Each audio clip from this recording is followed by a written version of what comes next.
Assalamualaikum warahmatullahi wabarakatuh. Selamat siang, kami dari kelompok 3. Saya Maulidia Nuraini. Saya Siti Nurhayati Aisyah. Dan kita telah di Museum Taman Prasasti bersama dengan tour guide-nya. Selamat siang, Kak. Iya, selamat siang. Dengan siapa namanya? Said Fatmala, biasa dipanggil Didi namanya. Oke Kak, sebelum kita mulai, aku pengen tahu nih bagaimana sih tentang sejarahnya berdirinya Taman Museum Prasasti.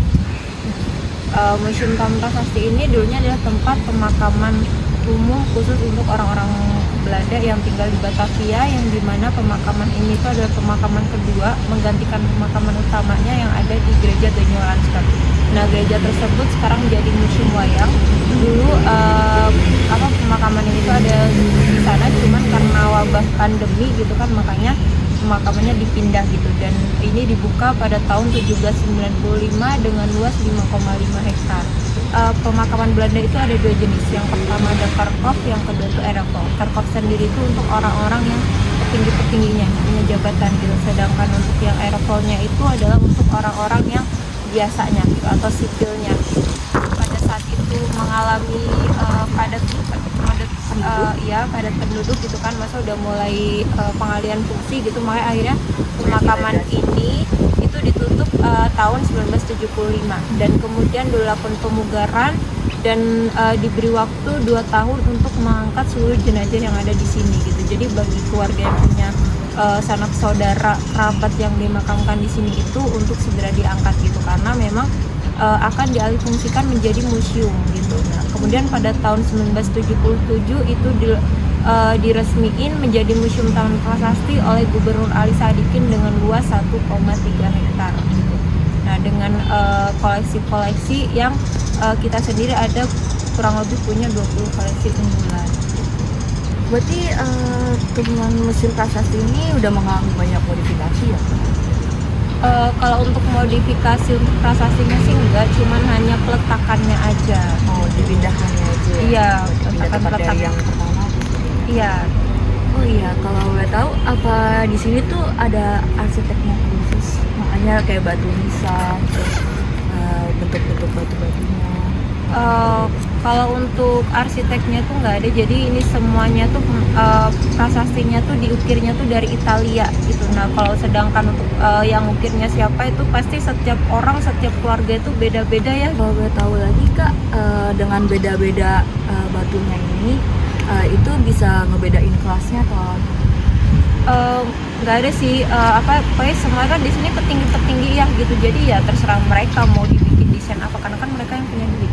Oh, jadi bebas ya mau gimana, mau dibentuk kayak gimana batu kan nisannya atau petinggi-petingginya semua gitu.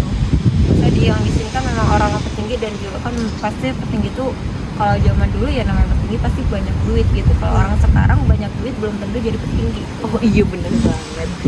Ini di sini ada 3 jenis kereta, yang dimana untuk yang tengah-tengahnya ini khusus untuk mengangkut jenazah yang dimakamkan di pemakaman Kebun Jahe ini gitu. Yang sedangkan untuk kanan kirinya itu adalah pemilihan Pak Jokowi ketika beliau jabat sebagai Gubernur DKI Jakarta. Pada saat itu beliau ngadain acara kirap keraton. Nah, setelah selesai itu baru keretanya tuh dibagi-bagi. Nah, untuk yang tengah-tengah itu memang asli punyanya ya pemakaman Kebun Jahe Pemberita atau Konkordat atau makam Belanda. Ini ciri khas dari Belanda. Iya, di Belanda, sama kan orang ciri khas orang keraton juga gitu. Karena kan kalau misal Perpaduan budaya gitu ya, bukan masalah penjajahan ya.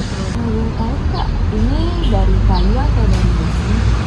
ini percampuran sih, ini sih dari besi, ada yang dari kayu. Jadi kalau bentuknya besi, ini kayu. Ini bagaimana menjaga dan melestarikan permakaman ini? Ya dirawat, kalau misal ada yang rusak gitu ya dilakuin pemugaran gitu. Kebanyakan apa yang rusak Kak? Fasilitas apa? Sebenarnya sih jarang ya, cuman kalau misal tergantung sih, kalau misal kayak ada masa orang-orang gitu yang kurang menjaga ini musimnya gitu. Kadang kan orang datang nih gitu, mereka asal injak duduk gitu. Nah, sebenarnya koleksi itu kan nggak boleh ya gitu, karena memang koleksi itu kan harus dijaga gitu, namanya juga kan museum gitu, jadi harus dijaga. Makanya kalau misalnya tiba-tiba gitu ada yang pecah apa-apa, nah itu baru dilakuin konservasi gitu. Oh ya, kan sebelumnya aku udah baca-baca ya, katanya ada suatu makam yang ngebawa keberuntungan setiap para visitor ke sini. Kalau udah tahu pemakam siapa, kalau nggak salah aku baca Kapiten yang di situ tuh. Kapiten Jas. Iya, Itu ada di situ. Boleh itu ke bener kah? Bawa keberuntungan. Iya, Fun itu fact-nya. sebenarnya tergantung dari orangnya ya. Menurut kita nyari masing-masing, kalau mereka nganggapnya ngebawa keberuntungan ya mungkin bisa jadi. Kalau gue tahu ini sebenarnya siapa sih Kapiten Jas ini? Kalau dari Kapiten Jas sendiri itu ya apa logikanya sih beda-beda gitu. Ada yang mengatakan sebenarnya itu cuma tanah gitu kan, tanah pemakaman aja gitu. Terus ada juga yang bilang karena kan kapiten kan seorang kapten yang dimakamkan di sini tuh seorang kapten gitu. Jadi saya apa sih namanya, kapten itu kan dia kayak membawa keberuntungan atau gimana kayak gitu. Oke, ya kita tahunya ya ada dua versi, ada beberapa versi gitu ya. Ada banyak versi gitu. Itu termasuk makam juga atau?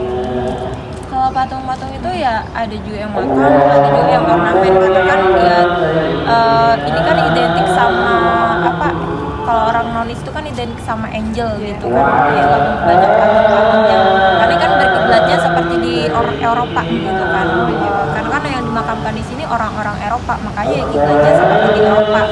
Oh ya, bentukannya kayak begini tuh, itu nisannya tuh bagaimana Kak di kubur ini? Kalau ini prasasti nisannya seperti itu. Jadi dia hanya diangkat atasnya aja terus habis itu ditempelin. Iya, hanya ditempel dibikin di pilar.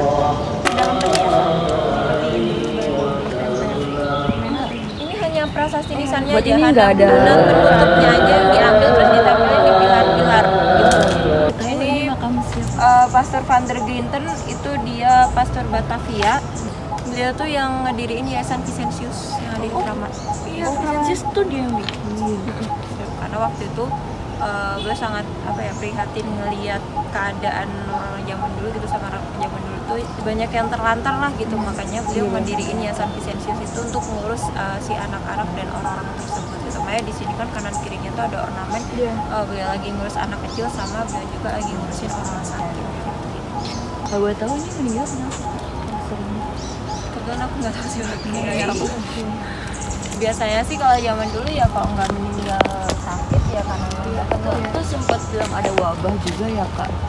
tergantung meninggalnya tahun berapa dulu gitu, karena kalau wabah Campur itu ya, kan Kak, ya? dari tahun 1600-an gitu kan. Nah sedangkan kalau dia dimakamkan di sini itu artinya udah di atas 1700-an. Nah kalau udah di 1700-an itu udah meninggalnya udah lain lagi, udah Kayak misalnya wabah. sakit karena iya tua. Kalau ini tuh J.J. Perry atau Johann Jacob Perry itu dia seorang jenderal mayor tituler. Dia salah satu tinggi yang disegani sama orang Belanda, dan memang apa ya istilahnya orang kepercayaannya Belanda gitu. Terus habis itu juga dia termasuk orang yang nangkep pangeran di Diponegoro.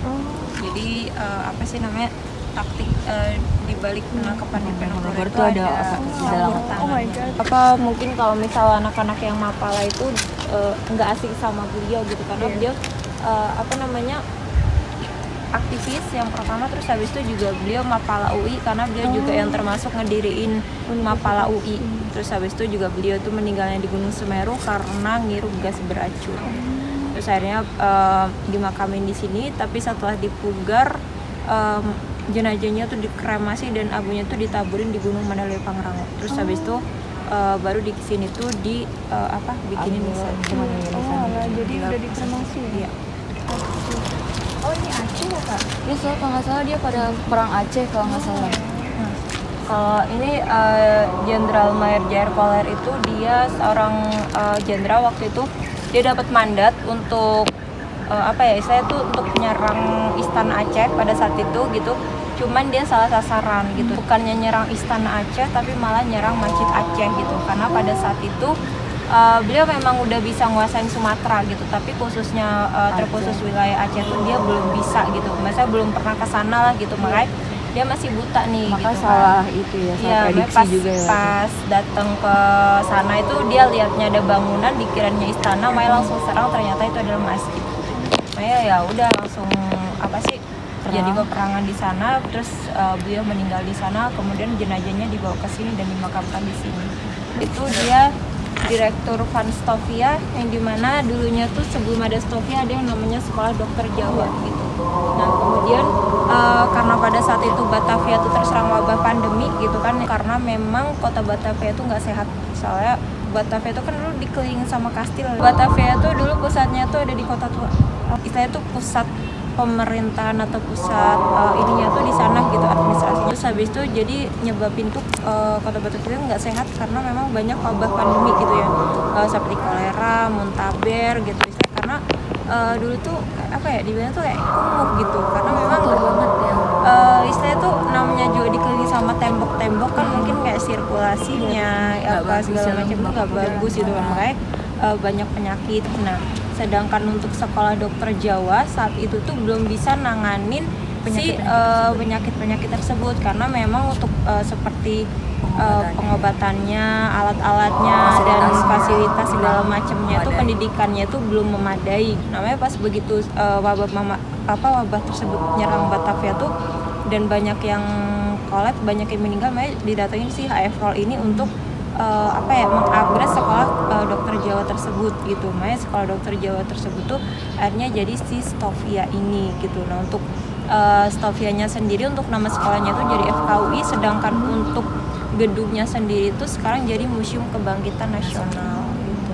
Terima kasih kakak. Sekian dari kami, terima kasih banyak ya Iya, sudah sama-sama. membantu. Maaf jika muter-muter. Udah cukup ya. Kami dari kelompok 3 kurang mohon maaf. Wassalamualaikum warahmatullahi wabarakatuh.